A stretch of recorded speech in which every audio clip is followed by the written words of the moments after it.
Bonjour mes bien-aimés, bonjour chers serviteurs, bonjour chers étudiants de l'Université de la Mission chrétienne. Nous voici encore en train de clôturer notre module sur les signes et les miracles dans l'œuvre missionnaire, ce module 7. Et le 7e chapitre que nous allons clôturer avec, c'est créer l'atmosphère des miracles.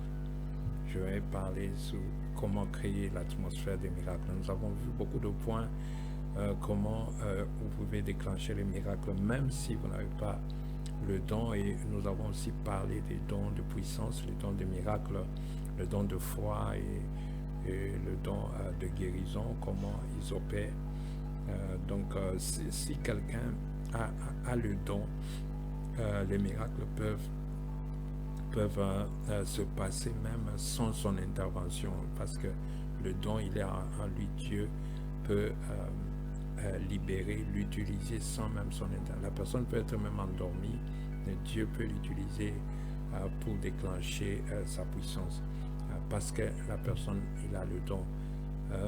J'aimerais vous donner un témoignage d'une maman qui m'avait dit, en ce temps-là, j'étais en Zambie. Et cette maman, c'était la nuit, moi je dormais, mais cette maman était en train de voyager, quitter le Congo pour aller en Tanzanie. Et ils étaient dans le bus pour aller en Tanzanie. Et pendant qu'ils étaient en train de faire ce voyage ici, c'était arrivé vers le soir qu'ils ont commencé le voyage. C'était un long voyage par route. Alors cette maman s'est sentie pas très bien. Elle a commencé à se sentir malade, et plus les temps passaient, plus sa maladie s'aggravait, commençait à grelotter, commençait à se mal sentir vraiment, que elle s'est couchée sur elle-même durant le voyage. C'était juste au début du voyage, pendant qu'ils étaient en train de faire. Donc elle ne savait pas comment le voyage allait se passer, parce qu'elle n'était pas encore arrivée à destination, et il y avait encore une longue route à faire. Et pendant qu'elle essayait de se coucher, s'allonger, disons se coucher un peu sur ses pieds, pendant qu'ils étaient en train de voyager, ils sont arrivés la nuit sur la ville de Kitwe, là où moi j'étais. Elle dit qu'elle a entendu seulement des gens qui disent « Ah, on vient maintenant d'arriver à Kitwe ». Et Kitwe, c'est quoi? C'est une ville de passage quand on va en Tanzanie. Alors quand elle est arrivée à la ville de Kitwe, quand elle a entendu que les gens ont dit Kitwe, elle s'est dit « Oh, c'est dans cette ville que le serviteur de Dieu reste. Comme elle me connaissait, que je restais là-bas. » Elle a fait une prière à Dieu. Seigneur, comme dans cette ville que tu as établi ton serviteur, j'aimerais me connecter à son onction et être guéri. Et elle dit instantanément, la fièvre la quitte, et tous les malaises quittent, les douleurs quittent, et elle a été complètement guérie. Sans mon intervention, sans que je ne le sache, elle a continué son chemin vers Tanzanie. Elle a acheté sa marchandise, elle est rentrée. Moi, je l'ai vue, je crois, quelques mois après que j'étais parti au Congo. Et c'est en ce temps-là qu'elle me raconte son histoire. Donc, le don peut agir même quand la personne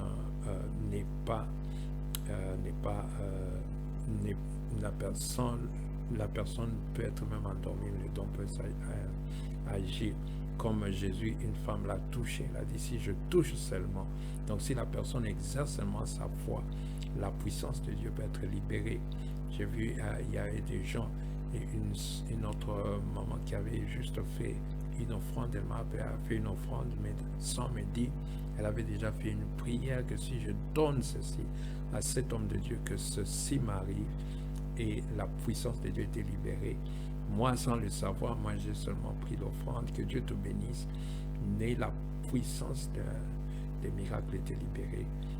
Elle a reçu son miracle. Donc, les dons agissent comme ça. Maintenant, aujourd'hui, je veux parler sur l'atmosphère des miracles. Il y a comment créer l'atmosphère prophétique. Mais ici, nous ne sommes pas dans le prophétique, nous sommes dans les miracles. Nous voulons parler de l'atmosphère des miracles, parce qu'on peut aussi créer cette atmosphère-là pour que Dieu agisse, pour que Dieu descende et pour que Dieu agisse. Je vais vous prendre, peut-être, il y a plusieurs exemples, mais je vais vous prendre 2 exemples dans la Bible, là où on a essayé de créer l'atmosphère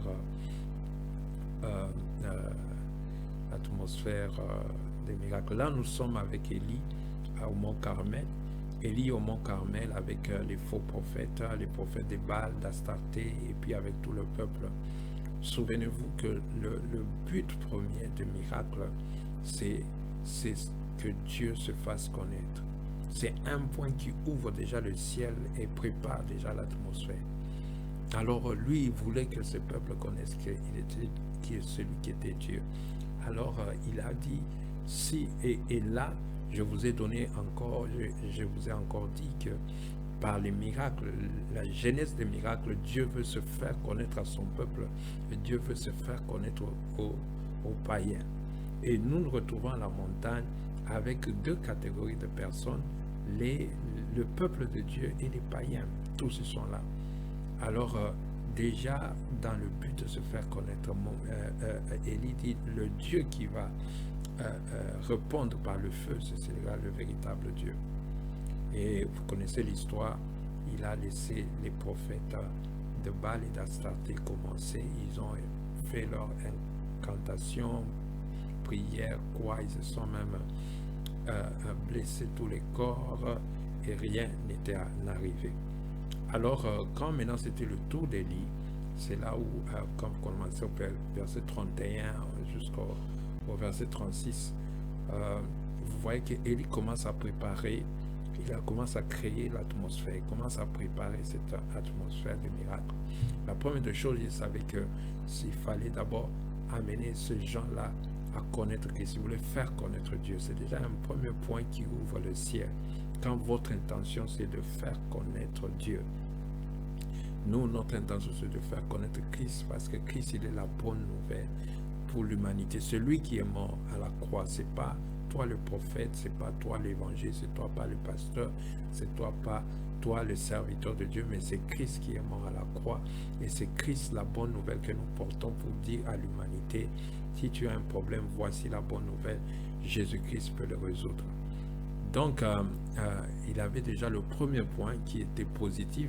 Il avait dit au peuple, aujourd'hui, vous allez réellement voir, comprendre si c'est Dieu qui est Dieu ou c'est Baal qui est Dieu. Donc, là, il y avait la présentation. C'est un point très positif.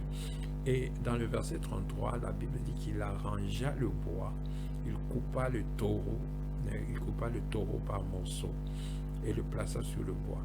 Puis il dit, remplissez d'eau 4 cruches et versez sur l'holocauste et sur le bois. Pourquoi Élie commence à faire ça?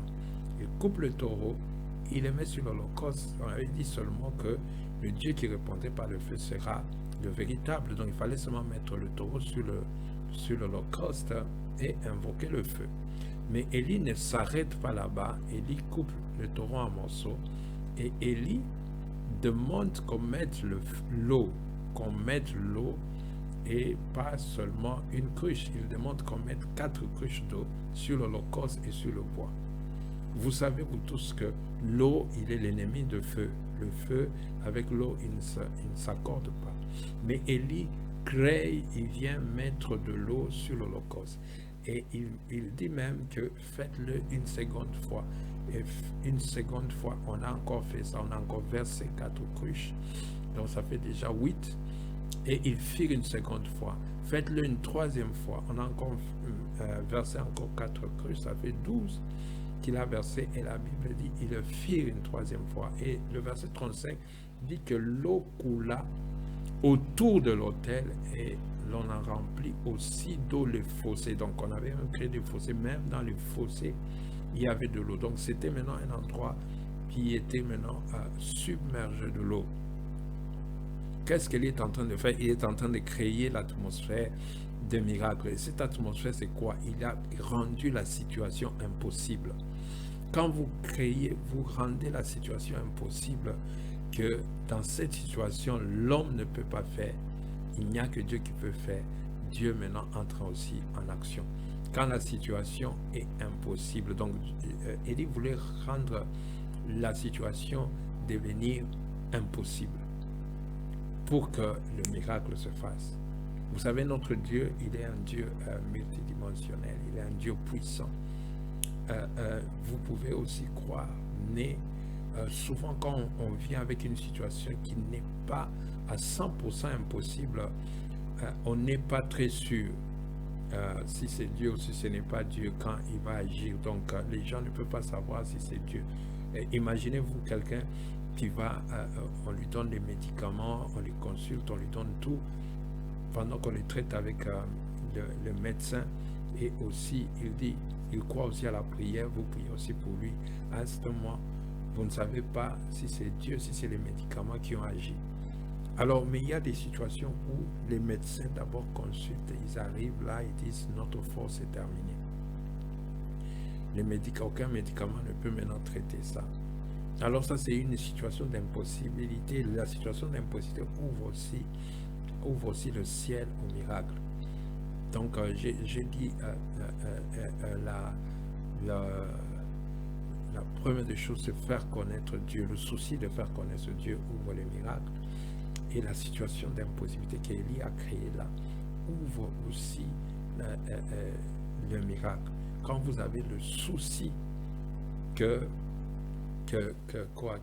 les gens puissent connaître, c'est ainsi que quand vous allez au verset 36, la Bible dit au moment de la présentation de l'offrande, Élie le prophète s'avança et dit: Éternel, Dieu d'Abraham, d'Isaac et de Jacob, que l'on sache aujourd'hui que tu es Dieu. Ça, c'est le souci. Ton souci, c'est pas qu'on sache qu'Élie est prophète, mais que l'on sache que toi, tu es Dieu.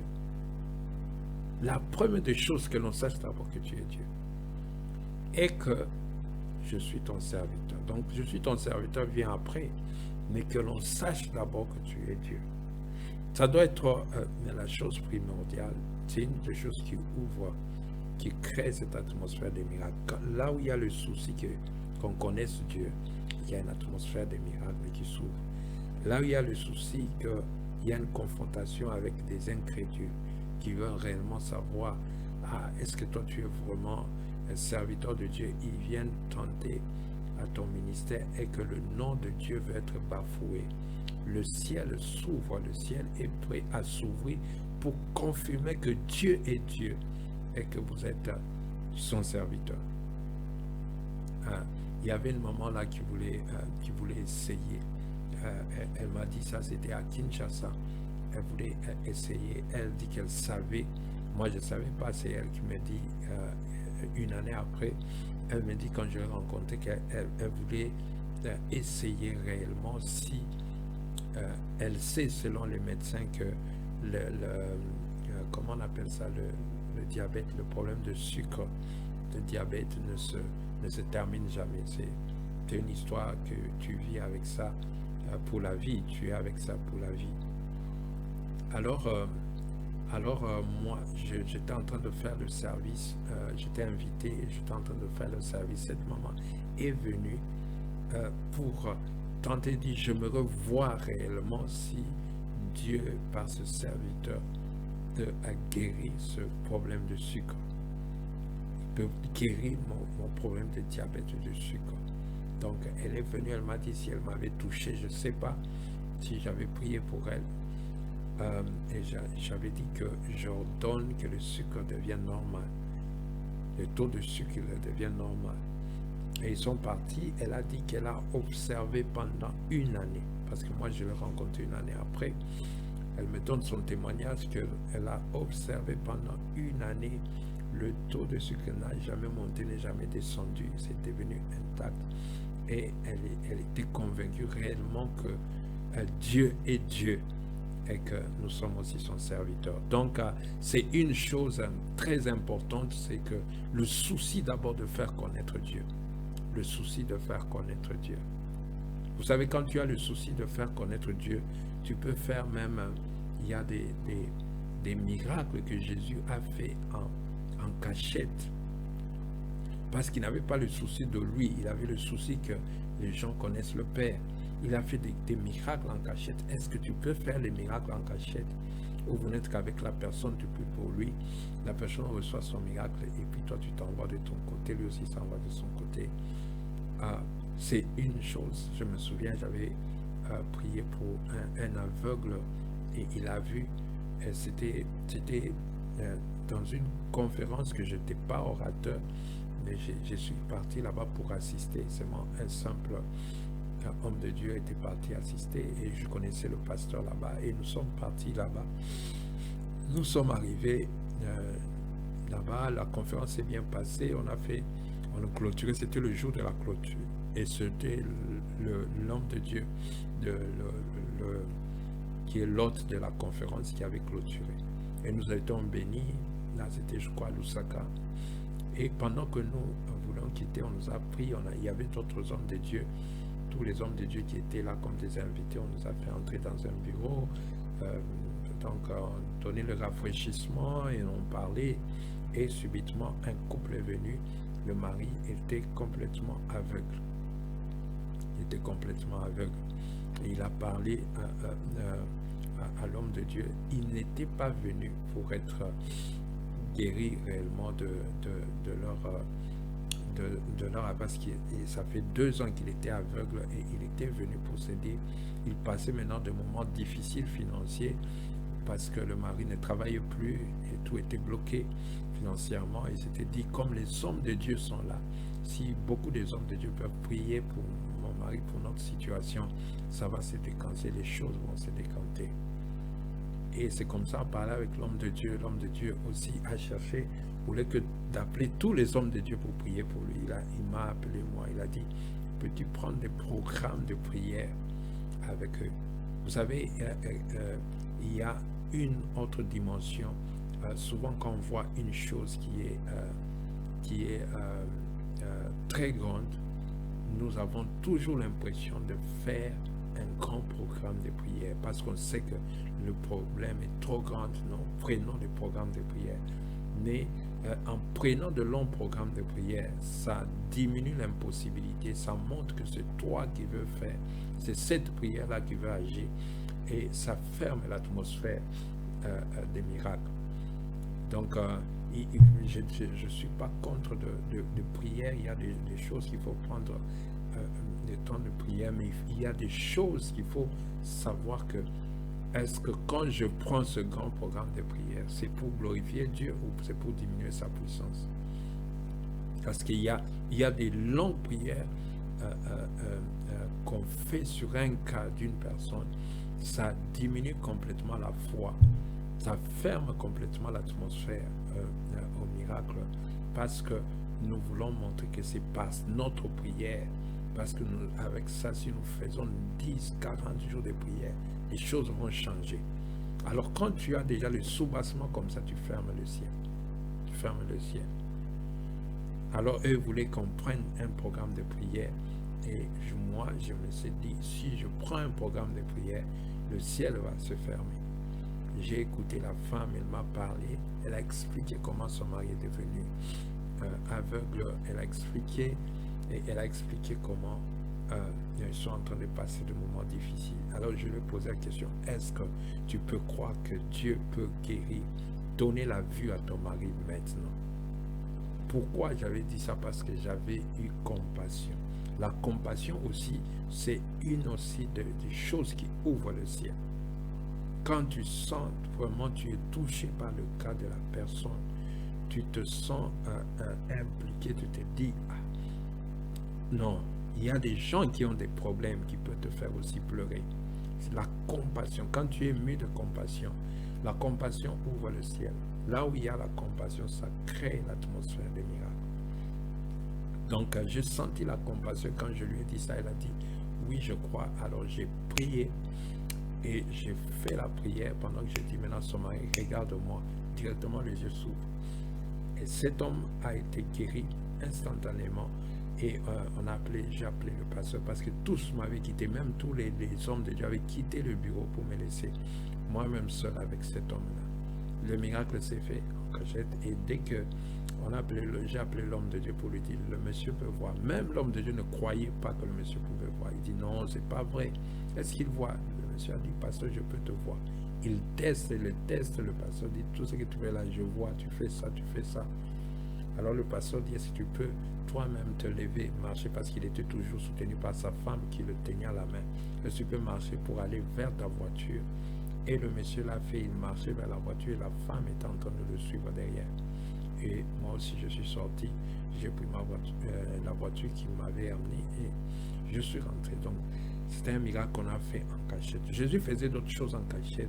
Pourquoi? Parce que d'abord, le souci, c'était faire connaître Dieu, faire connaître Christ.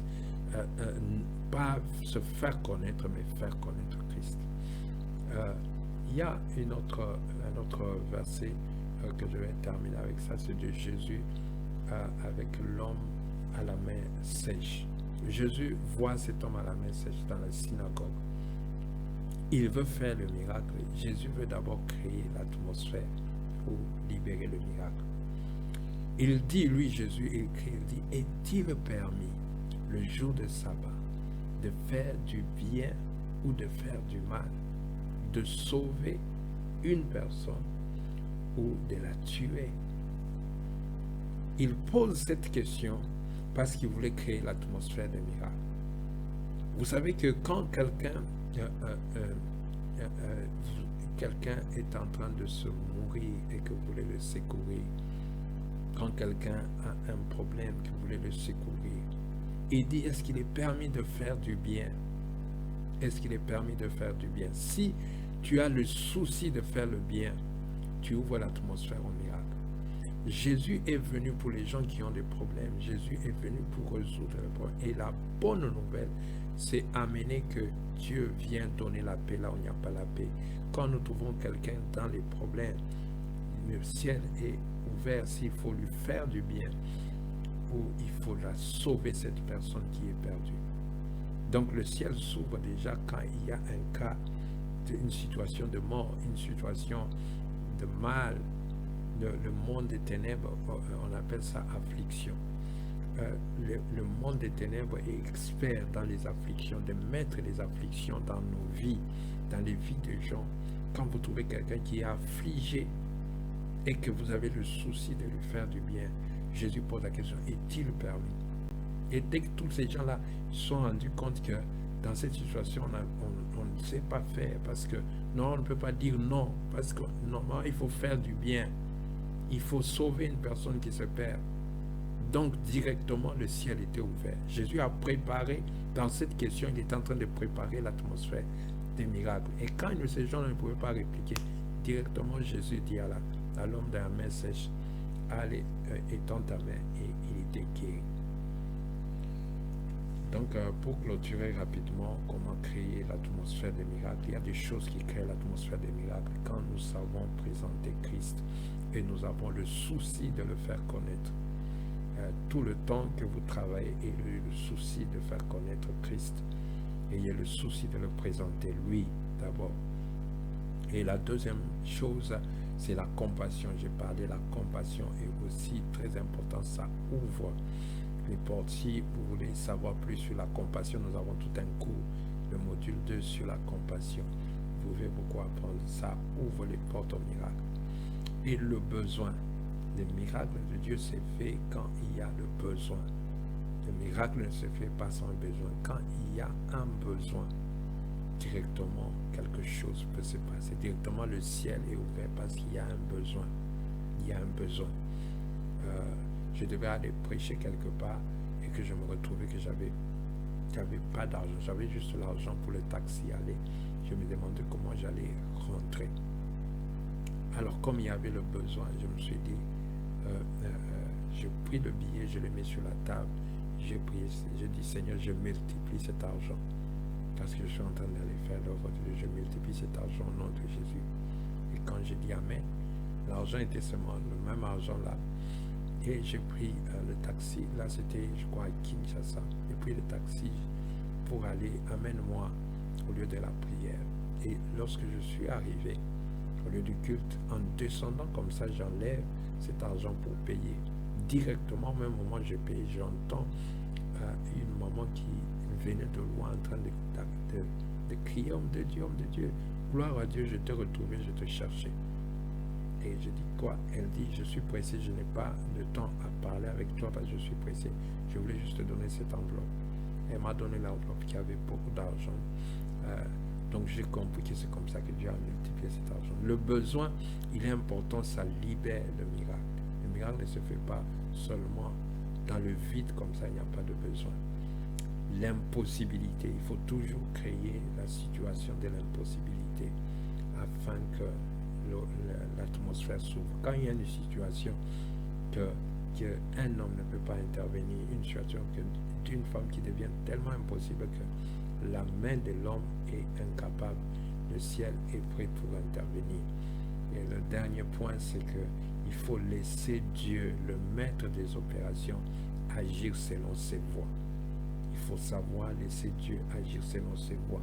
Si vous avez le problème, vous voulez connaître avantage sur les voies de Dieu, il y a déjà les chapitres avant où j'ai parlé sur les voies de Dieu. Vous pouvez prendre dans ce même module, il y a les chapitres sur les voies de Dieu.